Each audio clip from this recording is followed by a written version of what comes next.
पहले अपने शिव गुरु के चरणों प्रणाम करती हूँ, मैया पार्वती के चरणों प्रणाम करती हूँ, लीलम दीदी हरेंद्र भैया के चरणों प्रणाम करती, सभी गुरु भाई गुरु बहन के चरणों प्रणाम करती। मेरे प्रणाम को स्वीकार।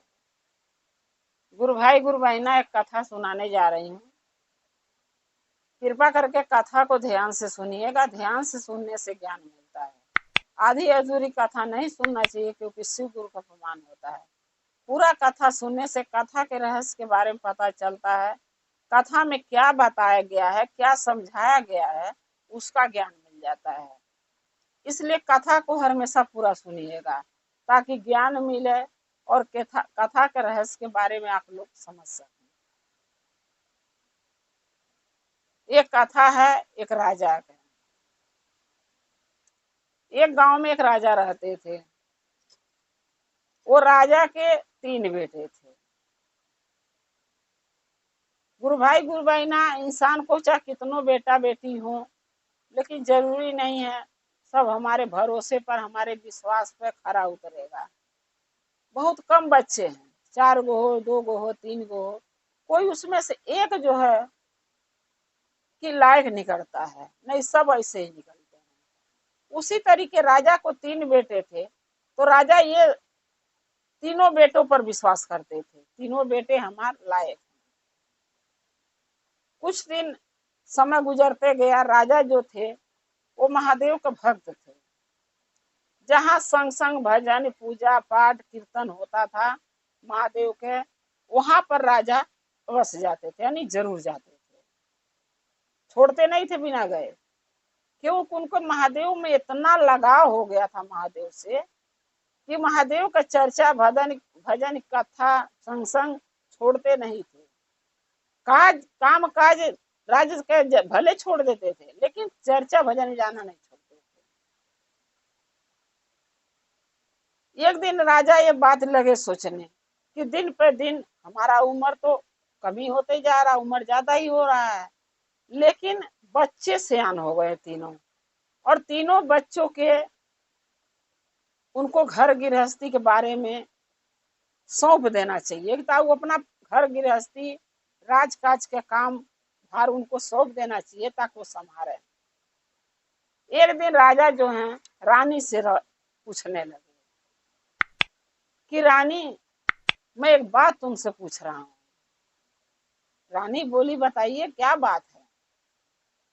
बोले कि एक बात के लेके मैं रोज दिन परेशान रहता हूँ, सोचता रहता हूँ कि क्या करूँ क्या नहीं, लेकिन मेरे समझ में नहीं आ रहा, इसलिए मैं तुमसे पूछ रहा हूँ।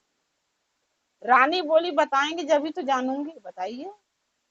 राजा ने बोला कि रानी, तीनों बच्चे हमारे बड़े हो गए हैं, अब मैं सोच रहा हूँ कि अपना राजकाज के काम जो है, भार राजकाज का तीनों बच्चों के सौंप दो, और तीनों बच्चे राजकाज हमारा संभाले, हम और आप पूजा पाठ संग संग भक्ति, जहाँ महादेव का चर्चा होगा वहां जाएंगे, तीर्थ धाम पर भी चले जाएंगे।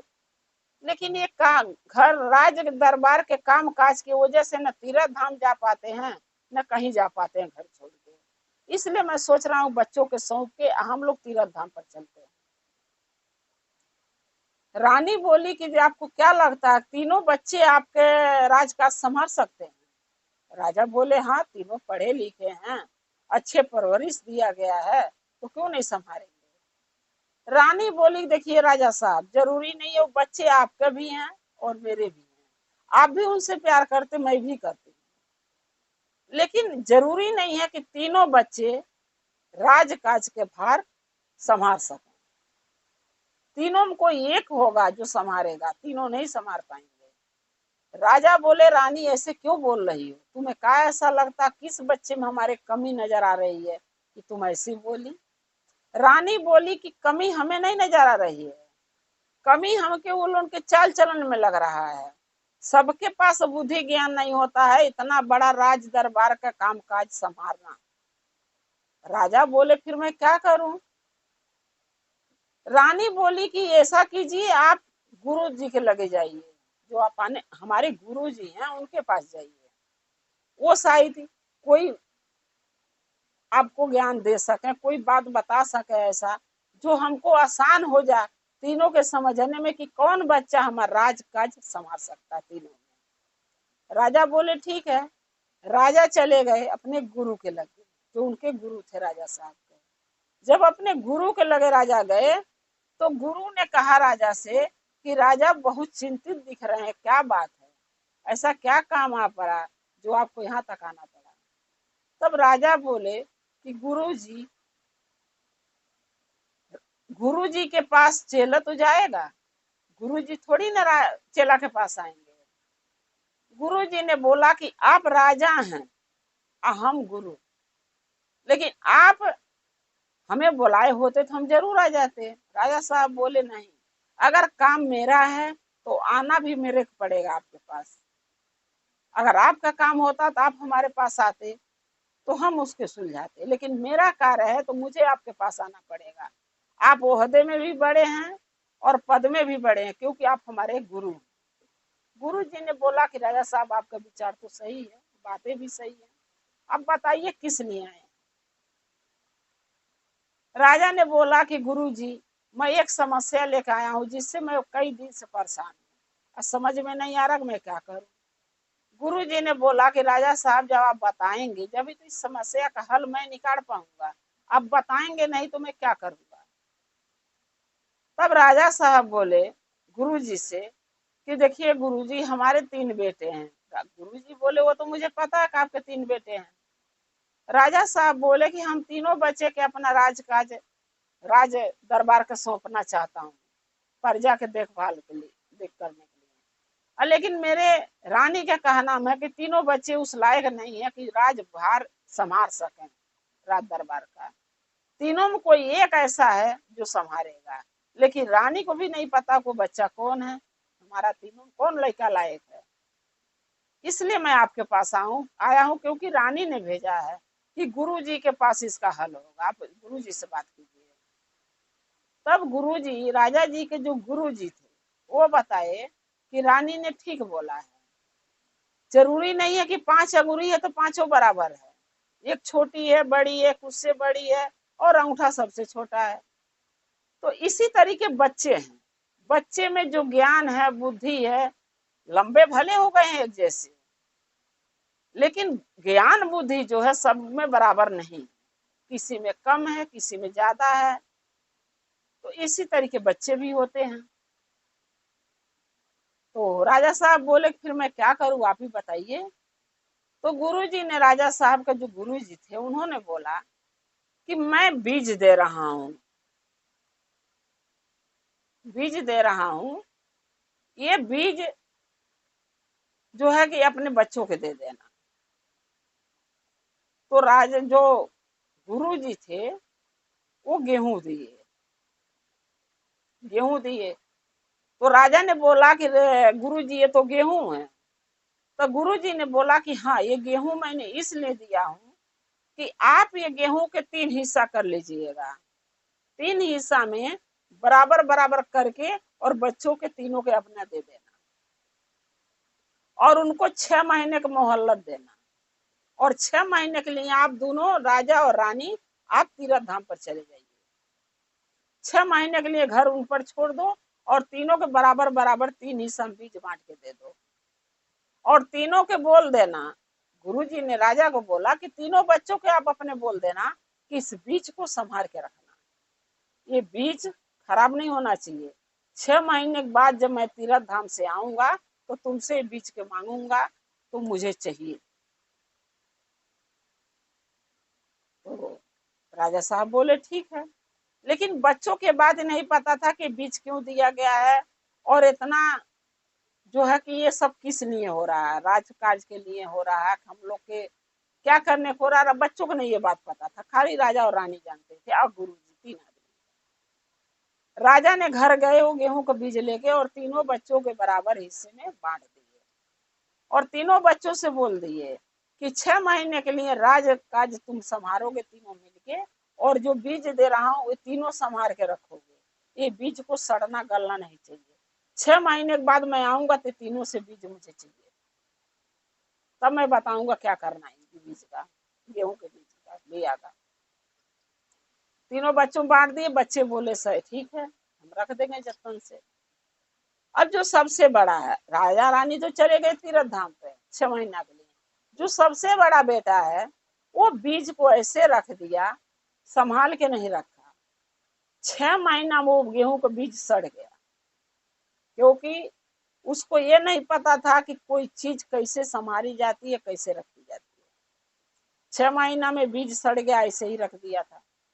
जो बीज वाला है वो जो बीज को रखा वो ऐसे रखा, उसमें कीड़े पड़ गए, यानी घून लग गए।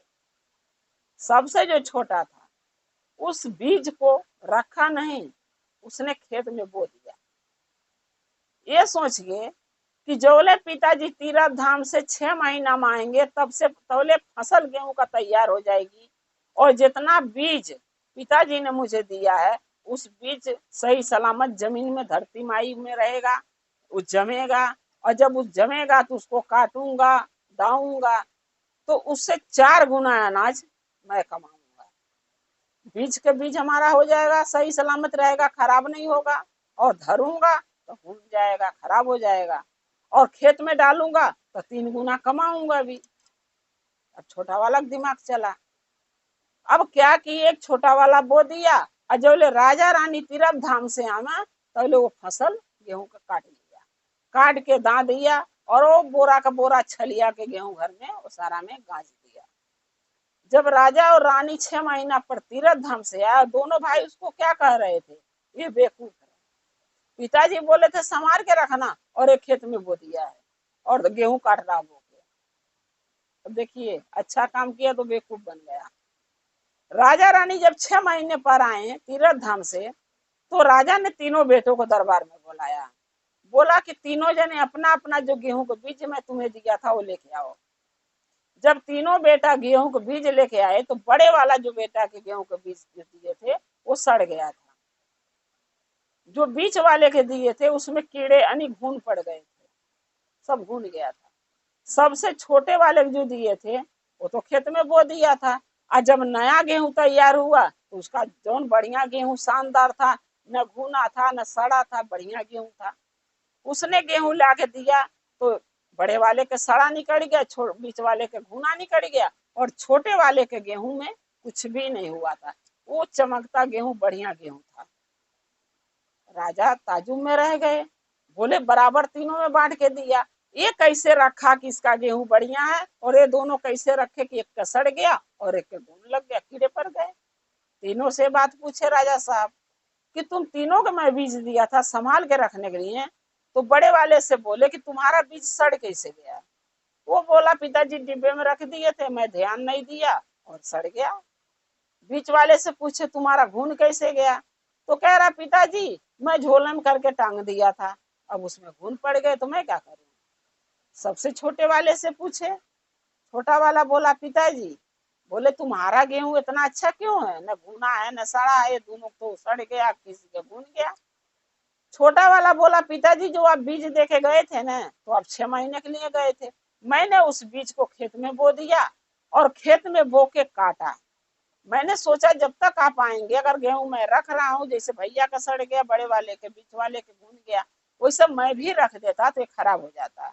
जब मैं जमीन में धरती माँ में बो दिया तो धरती माँ से पैदा किए जमीन में अनाज उपरा जा, और उसको काटा दा के देखिए घर में छलिया के बोरा रखे, आपका बीज का बीज पैसा पड़ा है अच्छा, और गेहूं का गेहूं हो गया।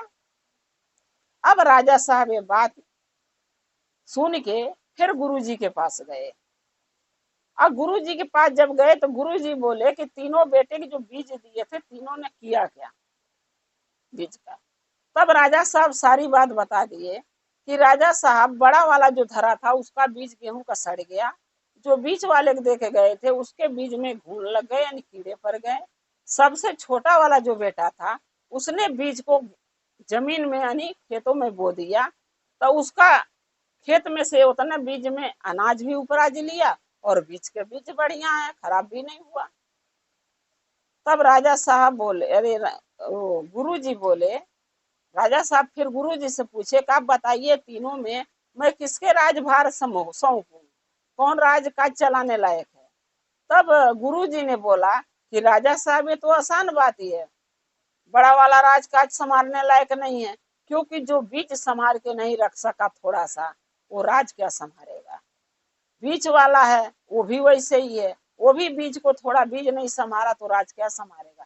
सबसे जो आपका बेटा छोटा वाला है वो सबसे बुद्धिमान है, वो राज काज आपका संभालने लायक राजभार है, क्योंकि उसके पास ज्ञान है, वो जानता है।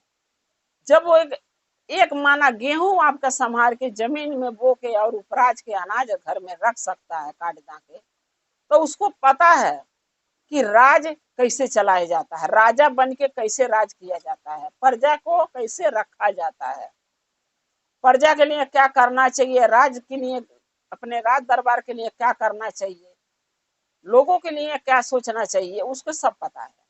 इसलिए कभी भी अगर राज काज के भार उसके ऊपर छोटे वाले के राजा बनाएंगे देंगे तो कभी आपका राज काज पर कभी आंच नहीं आने देगा, कभी कोई राजा उस पर बुरा नजर नहीं डाल सकता है, क्योंकि वो पता है लड़ने के लिए वो तैयार है, क्योंकि उसके अंदर समझदारी है। राजा ने क्या किया, वहां से गुरुजी बोले और राजा आके अपने छोटे वाले बेटे के अपने राज दरबार का राजा घोषित कर दिया।